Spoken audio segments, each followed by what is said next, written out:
Food and Drug Administration has given the okay to use the experimental drug aducanumab.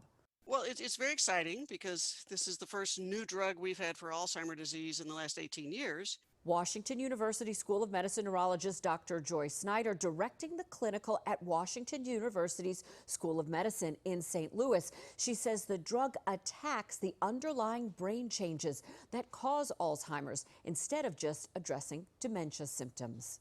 In Alzheimer's disease, abnormal proteins, chemicals accumulate in the brain, and one of these chemicals is called beta amyloid, and this drug can remove the beta amyloid from the brain. The question is, if you do that, does that improve memory and thinking or stop memory and thinking getting worse?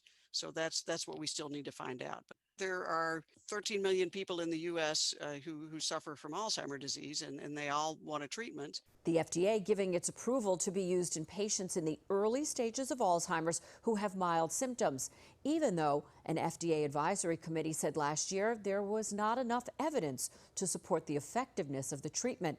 And it may be months before the monthly intravenous drug is available. The really good news here is this is just the first drug among many that are coming through the pipeline. So I think hopefully what this means is that in the next year or 5 years, we'll have many more drugs, and some of them alone or maybe in combination with each other will really help us stop this disease.